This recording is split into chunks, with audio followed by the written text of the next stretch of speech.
सुनील अपने काम से लौटकर घर में घुसा ही था कि तभी उसकी माँ कमला जी ने रोना शुरू कर दिया।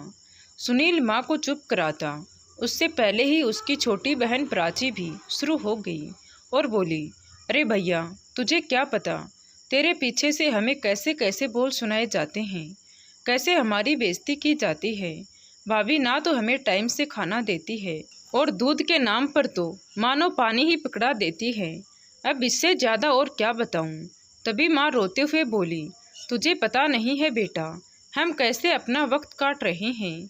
तभी सुनील की बीवी सुमन अंदर से सुनील के लिए पानी लेकर आ रही थी। ये सब सुन उससे रहा नहीं गया और उसने बोल दिया कि क्यों झूठ बोल रही हो माँ जी, पूरे दिन तो तुम्हारे पीछे खाने की थाली लेकर तुम्हें बनाती रहती हूँ, तुम फिर भी नहीं मानती। मैं दूध को कहीं अलग तो उबालती नहीं हूँ, यहाँ बाहर ही हांडी में दूध उबलता है, अपने ही हाथ से दूध लेती हो तुम, और वही दूध मैं अपनी बेटी को भी देती हूँ, तो इसमें पानी वाली बात कहाँ से आ गई। भाभी, तू तो रहने ही दे, हमारे लिए यहाँ पानी डालकर रख देती है और अपने लिए अंदर अलग से बिना पानी का दूध उबालती है। भैया को सब पता है तू क्या करती है और क्या नहीं। दीदी, वो तो तुझे भी पता है कि वो दूध तो अलग से घी निकालने के लिए गर्म किया जाता है और उसमें से कोई भी दूध नहीं पीता है, उसका तो बस दही जमाया जाता है। तुम क्यों झूठ बोल रही हो, पीने वाला दूध तो सबके लिए यही है। तभी प्राची बोली, रहने दो भाभी, मुझे सब पता है, अगर सब लोग यही दूध पीते हैं तो कल फिर आपकी बेटी मोनू अंदर बैठी कौन सा दूध पी रही थी। दीदी, तुम तो छोटे से जवाक से शर्त कर रही हो। अरे ये दूध मांग रही थी और बाहर दूध गर्म नहीं हुआ था, इसीलिए अगर मैंने थोड़ा सा दूध अंदर वाले में से दे दिया तो क्या हो गया। तभी अम्मा बोल पड़ी, बेटा, अब तूने खुद ही देख लिया ना कि कैसे खुद माँ बेटी बिना पानी का दूध पीती हैं और हम सबके लिए ये पतला सा दूध रखती है। तभी सुमन फिर से बोली कि माँ जी, मैंने तो कभी अंदर बिना पानी का दूध नहीं लिया, इतना झूठ तो मत बोलो, तुम्हें नरक में भी जगह नहीं मिलेगी। अभी तक सुनील सब कुछ चुपचाप सुन रहा था।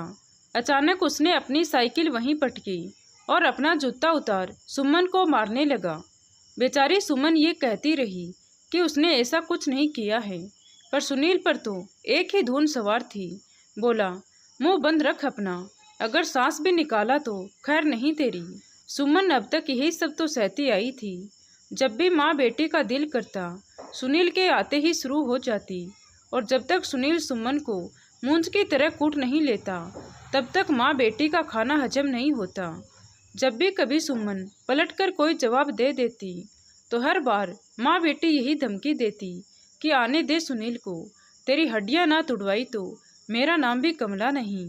सुमन जानती थी कि वो चाहे कुछ भी कर ले, पर सुनील उसकी बात पर विश्वास नहीं करेगा, मानेगा तो वो अपनी माँ और बहन की ही। इसलिए वो अक्सर पीटने के डर से चुप ही रह जाती थी, पर फिर भी माँ और बेटी को कहाँ चैन आता था।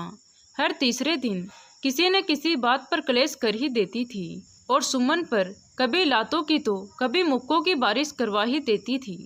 पुरानी चोटें ठीक भी नहीं हो पाती थी, उससे पहले ही माँ बेटी और मरवा देती थी। यही क्रम बन गया था और यही सुमन की नियति। पर आज सुमन चुप नहीं थी, वो बार बार कहे जा रही थी कि उसने कुछ नहीं किया है। सुनील अब जूता छोड़ लात गुस्से पर आ गया था, गंदी गंदी गालियां निकाल रहा था, पर सुमन ने भी आज जैसे ठान लिया था कि आज वो चुपचाप बर्दाश्त नहीं करेगी। सास और ननद अभी भी यही कहे जा रही थी कि देख रहा है तू, तेरे सामने जब इतनी जबान चल रही है तो तेरे पीछे से क्या क्या कहती होगी हमें। सुनील का गुस्सा बढ़ता ही जा रहा था और उसी के साथ बढ़ती जा रही थी उसकी बेरहमी। वहीं एक कोने में बुरी तरह से डरी सहमी सुमन की 10 साल की बेटी मोनू खड़ी थी। उसका अपना पिता उसके सामने ही माँ को जानवर की तरह मार रहा था और दादी और बुआ उसकी माँ को बचाने के बजाय उसके पापा को और उकसा रही थी। जब भी ऐसा होता तो अक्सर मोनू की ताई सरिता बीच में आ जाया करती थी और वह सुमन को जहाँ तक हो पाता सुनील से बचा लिया करती थी।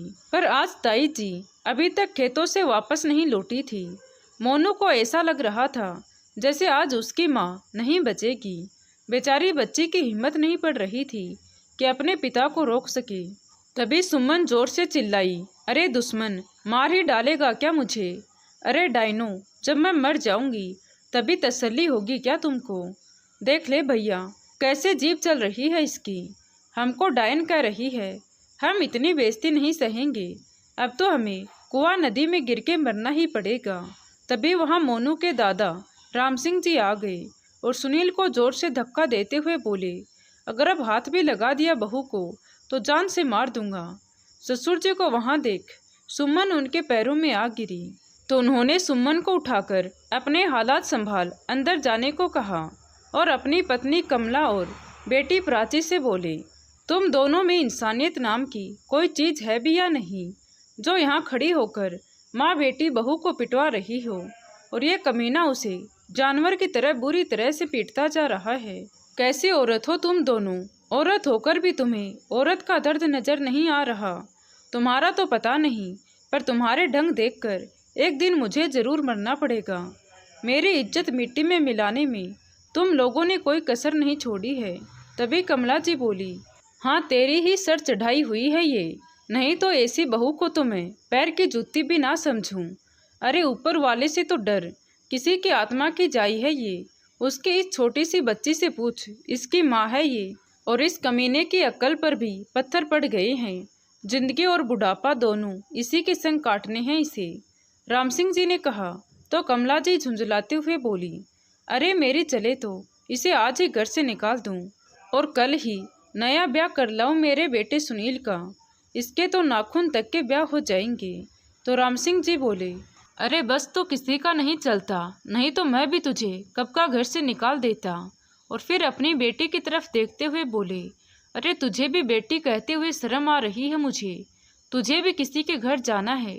अगर तेरे साथ भी ऐसा ही हुआ तब तू क्या करेगी? सुमन अभी भी वहीं खड़ी थी।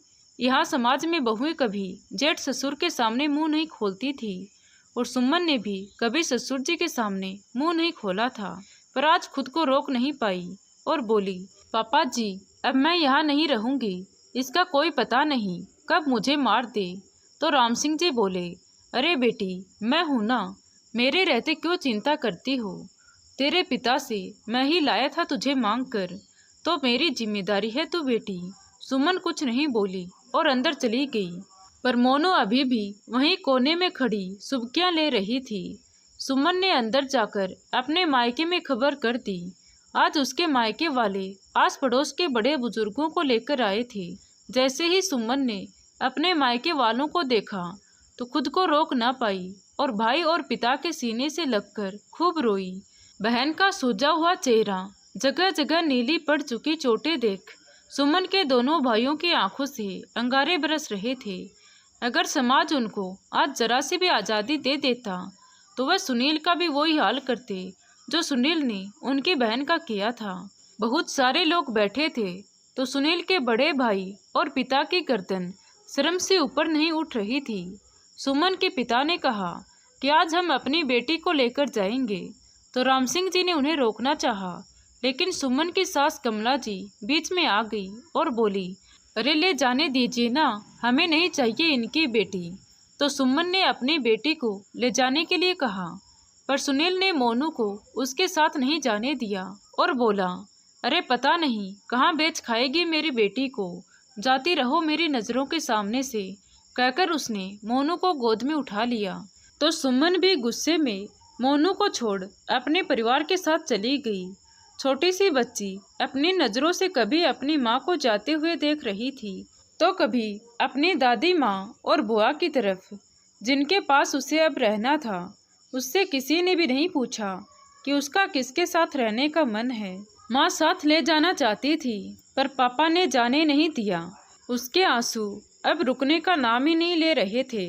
पर तभी सरिता ताई जी के कोमल स्पर्श ने जैसे उस बच्ची की जान में जान डाल दी। ताई जी बोली, तू चिंता मत कर बेटी, मम्मी गई तो क्या हुआ, मैं और दादाजी है ना, और फिर कुछ ही दिनों में मम्मी भी आ ही जाएगी। उसकी सरिता ताई जी ने कभी भी मोनू और अपने बच्चों में कोई भेदभाव नहीं किया था। अब सुमन को गए 3 महीने हो गए थे। प्राची और कमला जी दोनों माँ बेटी रोज मोनू को खेतों में जानवर चराने और सूखे उपले इकट्ठे करने भेज देती। रात की बासी रोटी और एक गिलास दूध पीकर बेचारी छोटी सी बच्ची पूरे दोपहर खेतों में जानवर चराती और सूखे उपले इकट्ठे करती रहती। दादी और बुआ दोनों आराम से घर बैठी रहती और शाम में जब भूखी प्यासी मोनू खेत से घर लौट कर आती तो दादी और बुआ दोनों ही घर को ताला लगाकर किसी ना किसी के यहाँ गप्पे मार रही होती। पर मोनू के लिए तो पूरे दिन का यही पल सबसे अच्छा पल हुआ करता था, क्योंकि इसी बहाने से वो थोड़ी देर मोहल्ले के बच्चों के संग खेल भी लेती और सरिता ताई के पास जाकर चुपके से भर पेट खाना भी खा लेती थी। उसे हमेशा यही डर रहता था कि कहीं दादी माँ और बुआ ने देख लिया तो उसे पीटेंगी। सुनील के लिए मोनू उसकी बेटी तो थी, पर वो उस पर कभी भी ध्यान नहीं देता था। वो हमेशा अपनी ही दुनिया में रहता था। उसे तो यही लगता था कि उसकी माँ और बहन उसकी बेटी मोनू का बड़े अच्छे से ख्याल रखती हैं। नन्ही से जान मोनू अपने पिता के गर्म स्वभाव की वजह से कभी कुछ कह भी नहीं पाती थी, क्योंकि उसकी माँ के साथ उसके पिता के बर्ताव का जो डर था वो मोनू की हड्डियों तक में समा गया था। इसीलिए वो कभी किसी भी तरह की शिकायत नहीं करती थी। एक बार प्राची ने मोनू को ताई के पास बैठकर खाना खाते हुए देख लिया तो मोनू की चोटी पकड़कर बाहर खींच लाई और उसके बाद सुनील से शिकायत कर दी तो सुनील ने भी उसे बहुत डांटा। तब से ही मोनू बहुत डर गई थी और जब आसपास कोई नहीं होता तभी वो ताई के पास जा पाती। सरिता भी कलेश से डरती थी, इसीलिए वो भी ज़्यादा कुछ नहीं कर पाती थी और ऐसे ही दिन गुजरने लगे। पिछले 3-4 दिनों से ज़बरदस्त बारिश हो रही थी। इस मौसम में रोज़ सुबह छाछ और दलिया खाना और दिन भर पानी में जानवरों के पीछे भागना, कई बार बारिश में भीग जाना, बेचारी मोनू का कोमल शरीर ये पीड़ा कब तक सहता। तो वो बीमार हो गई। जब उसने अपनी तबीयत के बारे में दादी माँ और बुआ को बताया तो उनको यही लगा कि वो काम न करने के बहाने कर रही है और उसे ज़बरदस्ती खेतों पर जानवर चराने भेज दिया। एक दिन शाम को जब मोनू खेत से लौटी तो पूरी भीगी हुई थी। उसका थका हुआ शरीर बुखार से तप रहा था। घर के अंदर जाकर उसने देखा कि दादी माँ और बुआ आज फिर ताला लगाकर कहीं बाहर चली गई हैं। मोनू ने सरिता ताई जी को आवाज़ लगाई तो ताई जी दौड़कर आई और उसकी हालत देखी तो सबसे पहले उसके कपड़े बदलवा कर उसको चाय बनाकर दी और फिर बुखार की गोली देकर वहीं अपने पास आराम करने को कहा। पर मोनू बेचारी डर की वजह से बाहर वाले कमरे में आकर लेट गई। कुछ देर बाद जब मोनू को थोड़ा आराम मिल गया तो वो ताई जी के पास आई और बोली, ताई जी भूख लगी है, कुछ खाने को दे दो। सवेरे से थोड़ा सा दलिया ही खाया है। रोटी पानी में गिरकर भीग गई थी तो दोपहर में कुछ भी नहीं खा पाई। अगर सवेरे की रोटी सब्जी है तो वही दे देना। तभी सरिता ने फटाफट गरम रोटी सेकी और सुबह की सब्जी के साथ मोनू को दे दी और साथ ही एक गिलास गरम दूध और गुड़ भी लाकर मोनू की थाली में रख दिया। मोनू ने खाना शुरू ही किया था कि तभी उसकी बुआ प्राची वहां आ गई। अच्छा, तो यहाँ बैठी रोटियां तोड़ रही है, हम तुझे भूखा मारते हैं क्या? तुझे खाने को नहीं देते क्या, जो तू यहाँ मांगकर खाना खा रही है? प्राची ने कहा तो सरिता से अब रहा नहीं गया और वो बोली कि प्राची, किसी और की है क्या ये छोरी? ये घर क्या इसका नहीं है? इसने अगर यहाँ खाना खा लिया तो क्या हो गया? अरे नहीं भाभी, मैं वो बात नहीं कह रही हूँ। ये बड़ी कामचोर है, काम ना करना पड़े इसीलिए तुम्हारे पास छुपकर बैठ जाती है और फिर खाना मांग ऐसे दिखाती है जैसे हम तो इसे भूखा मारते हैं। प्राची, जब मैं इस घर में आई थी तब तुम ढंग से नाक पूछना भी नहीं जानती थी। तब से तुमको ननद होने के बाद भी बेटे की तरह ही पाला है मैंने। तुम्हारी रग रग पहचानती हूँ मैं, इसीलिए मेरे सामने बेकार की बातें मत कर। सब जानती हूँ मैं कि तुम उसे कैसे रखती हो और कैसे नहीं। पिछले 3 महीने से देख रही हूँ मैं, रोज उसे बासी रोटी और साग खिलाकर खेत में भेज देती हो। शाम में जब वो आती है तो घर पर उसे ताला लटका हुआ मिलता है। तुम दोनों माँ बेटी इतना भी नहीं देखती हो कि वो जरा सी बच्ची है और उसकी माँ भी यहाँ नहीं है। उसकी आज हालत देखी तुमने, बारिश में भीग बुखार में तप रही थी बेचारी। दर्द से सर फट रहा था उसका। अरे थोड़ी तो शर्म करो, कहकर सरिता वहीं बैठ गई। और जब तक मोनू ने खाना खत्म ना कर लिया तब तक सरिता वहां से हिली भी नहीं। रात को मोनू को लेकर खूब कलेश हुआ तो सुनील ने मोनू को 2-3 थप्पड़ लगा दिए। अब बेचारी मोनू किसी के पास जाकर रो भी नहीं सकती थी। बस मन में सोचती रही और रोती रही कि जब मुझे यहाँ इसी हालत में रखना था तो क्यों नहीं जाने दिया मेरी माँ के साथ मुझे। रोते रोते कब नींद आ गई उसे पता ही नहीं चला। और जब सुबह उठी तो बुखार से तप रही थी, उसे चला भी नहीं जा रहा था। दादी माँ ने आज फिर उसे इस हालत में भी छाछ और दलिया खिला जानवरों के पीछे खेत में भेज दिया। आज सरिता भी खेत पर आई हुई थी तो जब उसने मोनू को इस हालत में भी जानवरों के साथ खेत में देखा तो उसका कलेजा मुंह को आ गया। कैसी माँ बेटी हैं ये। कल छोरी से चला भी नहीं जा रहा था और आज फिर इन्होंने उसे जानवर के पीछे खेत में भेज दिया। जरा भी दया नहीं आई इस बच्चे की हालत पर। आज सरिता को सुमन पर बहुत गुस्सा आ रहा था। क्यों उनके पास छोड़कर गई थी वो अपने दिल के टुकड़े को। सरिता ने मोनू को बुला उसे आराम करने को कह दिया और बोली, तू चिंता मत कर, ये जानवर मैं देख लूँगी, तू यहीं लेट कर आराम कर ले। सरिता ने देखा तो उसका शरीर अभी भी बुखार से तप रहा था, पर वो खेत में कर भी क्या सकती थी, इसीलिए उसको लेटा दिया। दूसरे दिन सुबह जब मोनू उठी नहीं तो सुनील ने उसका तपता शरीर देखा तो वो गांव के ही डॉक्टर को बुला लाया। डॉक्टर ने मोनू को एक इंजेक्शन लगाया और कुछ दवाइयाँ दे दी। 3 दिन तक यही हाल चलता रहा। मोनू की हालत में कोई सुधार नहीं था। सरिता ने कितनी बार कहा कि शहर ले जाओ, पर दादी माँ और बुआ ने सरिता की एक न चलने दी और न ही सुनील ने किसी की सुनी। आज शनिवार था तो मोनू के ताऊ रमेश आज 15 दिन बाद ड्यूटी से घर लौटे थे तो सरिता ने उन्हें मोनू की तबीयत के बारे में बताते हुए उन्हें सारी बातें बताई। तो रमेश ने आकर सुनील को समझाया और मोनू को तुरंत शहर ले चलने को कहा। तभी सरिता ने मोनू का मुंह पूछा और उसे स्वेटर पहनाई तो मोनू ने धीरे से एक गिलास दूध मांगा तो सरिता तुरंत दूध गर्म कर कर लाई और मोनू को सहारा दे बिठाकर दूध पिलाया। दूध का गिलास ताई को वापस दे मोनू फिर से चारपाई पर लेट गई। तभी रमेश और सुनील ने मोनू को उठाकर मोटरसाइकिल पर बीच में बिठाया और शहर के लिए चल पड़े। पर होने को कुछ और ही मंजूर था। बीमार मोनू के पास शायद अब और सांसें नहीं बची थी। अस्पताल पहुंचने से पहले ही आधे रास्ते में ही मोनू की गर्दन एक तरफ लुढ़क गई। मोनू दम तोड़ इस दुख भरे संसार से हमेशा के लिए चली गई थी, एक ऐसे संसार में जहां उसे न दादी का डर था, न बुआ का और न ही भूख का। अब ना उसे बारिश में जानवर चराने जाना होगा और ना ही सूखे उपले उठाने। हाँ, अगर किसी को याद कर रही होगी तो अपनी माँ सुमन को, जिसे जाने से पहले वो कुछ कह भी नहीं पाई, और दूसरा शायद सरिता ताई जी को भी, जिसमें उसे सदा अपनी दूसरी माँ दिखाई दी। मोनू के बेजान शरीर को लेकर जब रमेश और सुनील घर लौटे तो घर में मातम फैल गया, रोना चीखना मच गया।